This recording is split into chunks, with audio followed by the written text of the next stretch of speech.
Maraming sili. Ay, may sili pala din pala. Yung mga maliliit na maanghang. Yeah, maraming sili. Guess what is this? Oh my goodness. Oh lala, dahon ng gabi. At ang sarap nito guys. Anong tawag nito? Ang sarap nito talaga. Gagataan. Tapos pork belly with shrimps na maliliit. Tapos gagayatin ito. I'm gonna slice it into strip. And cooking with coconut milk, pork belly, and king prawns. So yun guys. Ang sarap nito. Alam mo, very seldom we can find this one even in the Indian shop. He told me that when he went to Philippines long time ago, he brings something like this. This yam, gabi, or we call that gabi. And then, he grow into the pot. And in the winter time, he take it indoors para mag-grow siya. At nung nakabili na siya ng greenhouse, doon na niya sa greenhouse nilagay. At saka, hala, ang dami. Uy, kita mo, ang sarap nito. Talagang gagayatin ko ito mamaya. As in. Tapos, uy, ang dami. Tapos, ang gagawin ko dito, gagayatin ko siya, lulutuin ko lahat. Then, gagayatin ko siya later, then lulutuin ko to mga 1 week pa para a bit dry siya. Tapos, iluto ko with gata. Ang dami palang binigay, kaya mabigat. Kasi, ibinigay lang niya sa akin, tinanggap ko lang yun, hindi ko tinignan. Ayan, ang dami. At saka, may mga mais pa. Hala, alam mo, ang sipag-sipag talaga niya mag-ano ng garden. Mahilig talaga siya sa garden. Minsan daw, nagroton lang yung yung mga vegetables niya. Which is, ginawa din yung fertilizer. At nag-rent siya ng allotment. We call the allotment here. Nag-rent siya ng allotment sa, malapit lang sa kanila. At ito, hala, nabuhayan siya ng upo. Alam nyo ba guys, ang mahal dito kung bibiliin mo dito. Nakakita ako dito sa Indian shop. Pero ang mahal talaga nito. Super. Tapos, talagang mabubuhay sa kanya dahil, anong tawag dito, may greenhouse siya eh.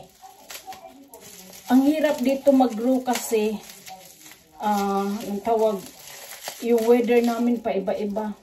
Ito, ang gagawin ko nito, iluluto ko siya with salmon, yung salmon in a tin, and then mix with miswa.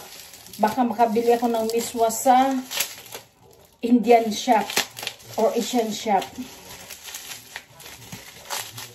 Hindi ko alam kung ano gagawin ko sa mais. Lang, tignan mo.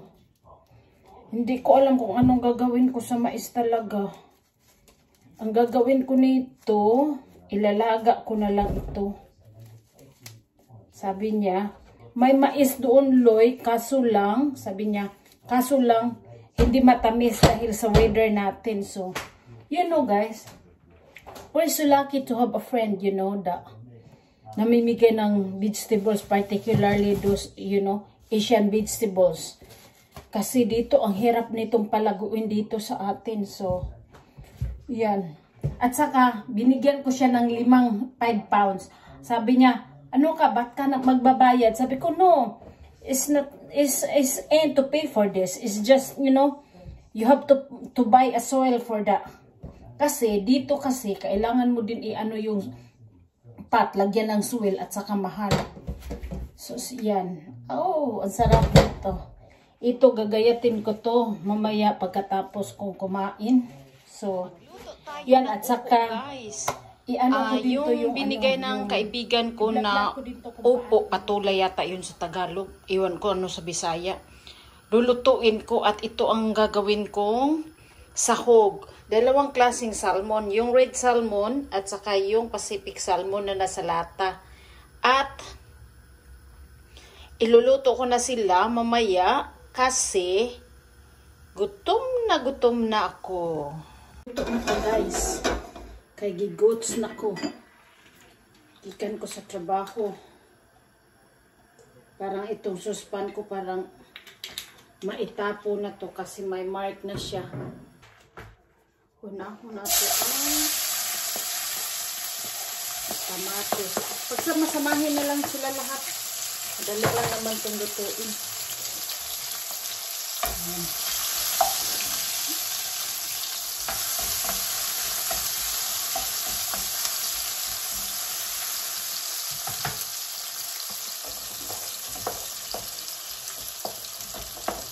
Lagay ang onion.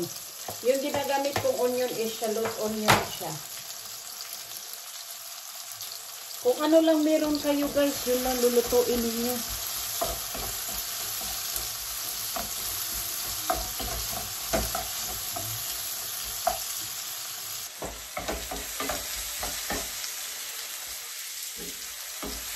Ito na siya. Lagay na natin guys. Ito. Nalaglag. Gisahin ko muna to bago ko ilagay yung isda, yung salmon kasi para hindi siya matunaw kasi ready to eat na yung salmon. So, isahin muna natin tapis.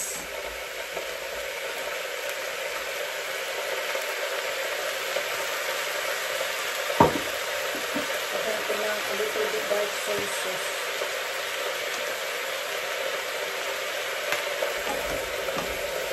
Lulutuin ko muna ito bago ko ilagay ang isda.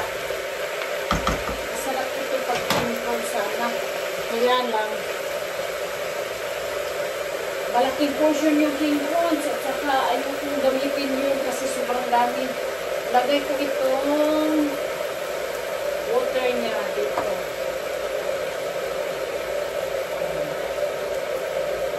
Pakulo ako ng tubig dahil ang tawag dito, magluto ako ng udon noodles.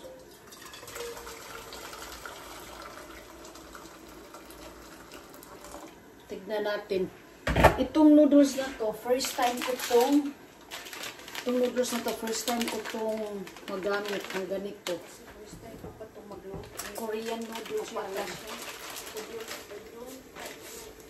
Tapos i-mix ko na lang siya mamaya. Try lang to try. Ang nakalagay naman dito is anong tawag nito? Yung noodles cook for 6 minutes. Tapos hugasan siya with rainwater. Yan. Uy, luto na. Sarap nito. Naku, mapapawaw kayo sa sarap. As in.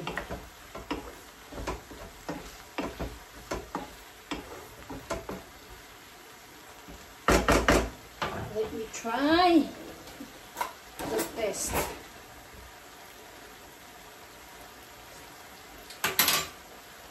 Matamis-tamis. Sarap. Ito, lagyan ko konti ng, ubusin ko na lang ito. Yung soy sauce para at konting patis. Para hindi na akong maglagay ng asin. Lagyan ko din ng black pepper. Ayaw ko sa ganito yung laging nakaganon-ganon. Gusto ko yung durog na ba, diretso na lang. Hindi kasi ako bumili nito eh.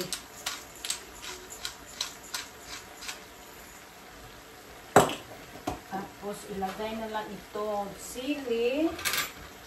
Dali lang, lutong bahay. Lagyan ng dried parsley.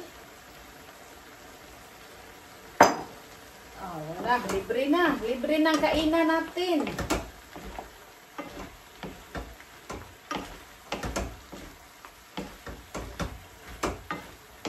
Akala ko marami siya kasi napakalaki yung upo.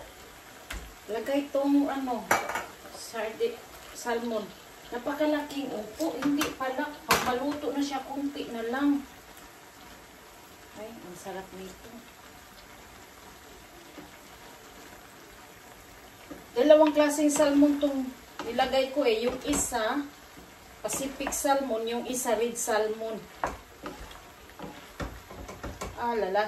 Ang sarap nito. Siguradong mapapasarap kayo dito.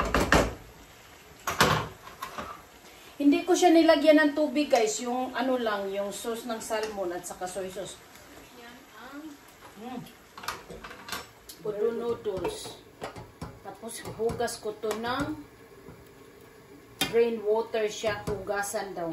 Tapos ito, pagluto na, i-mix ko na lang siya.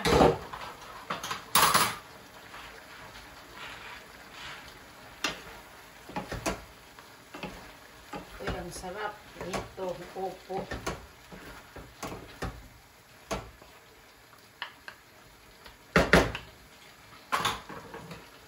To make a little bit kick on my food, I've just cut this chili. Para medyo maanghang konti. Kunti lang, ang isa lang ang ikakat ko siguro. Sayang naman to. Cut ko na lang din. Guys, luto na siya. Yung ano, yung noodles, hindi pa siya luto.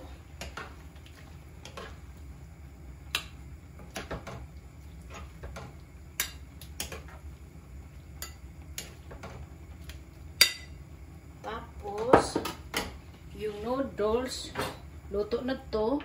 Huhugasan ko ng tubig sa top.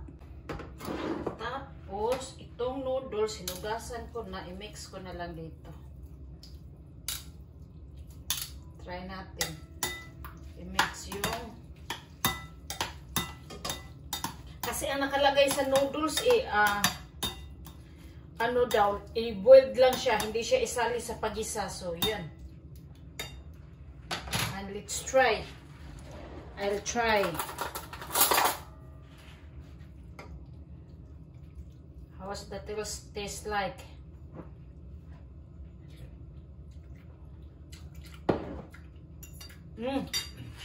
Very nice.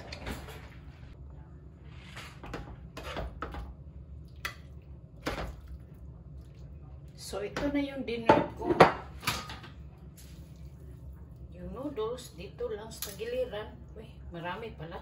Kunti lang yung ginano ko. Nilagay ko, pero marami pala. Mahal din itong noodles na to. £1.80. Isang pakete. Ayan. So, ito na ang ulam natin. Ayan guys, tapos na kaming kumain at ubos ang ulam ni Lola. Ngayon, mag-uumpisa na naman tayong maglinis. May natira pa dito. Ilagay ko to sa container for 2 portion. Tapos, i-freezer ko siya para, ang tawag nito, mas makasave. While maglinis ako sa kusina,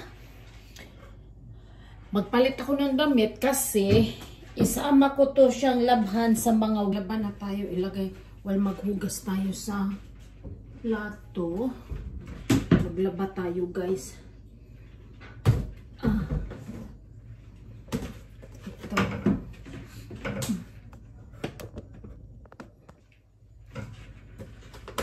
Ay nako, buhay. Kakapoy naman lang trabaho. Kala niyo ha, madali ang buhay abroad. Hindi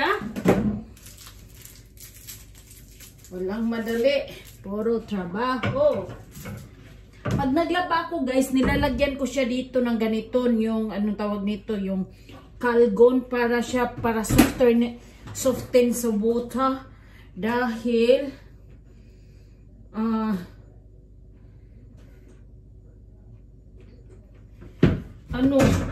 hard kasi yung water namin eh. Tapos ngayon, maghugas na tayo ng plato. Maglinis. Ayan na. Ready for gumball. Hindi ako pwedeng maghugas wala ito. Yan. Balik na natin to sa lagyanan yung ano. Pasensya na guys, hindi maayos pagka-video yung ano ko. Yung video ko ngayon kasi alam nyo ba yung pagod galing sa trabaho. At saka ang sakit pa ng ipin ko. I don't know, I don't understand. I paid a lot of tax in here, but you know what? We are not eligible to have dentist RGP. We need to pay our own expenses. Pero may health insurance ako, which is provided from the company, benefits namin. Once a year lang namin maklaim yun. Kung may maximum parang 60 yata, 60 yung ano sa benefits sa ngipin. Kasi yung osteopath therapy is 200 consultation, 200 yata. Parang ganun. Eh, nakalimutan ko na yung ano kasi hindi ko nagamit. Ang nagamit ko lang is yung sa eyeglasses at saka sa osteopath. Hindi ko pa na-try dito sa ngipin. Baka mag-book ako ng appointment sa dentist tapos gamitin ko yun. Ang way na maibalik mo yung pera, we have to pay cash and then refund it and claim it to the insurance. So, guys, maghugas muna ako ng plato ha. At hindi ko na lang kayo dalhin kasi ay, matagal ako dito makatayo talaga. At saka maingay yung washing. So, thank you for watching guys.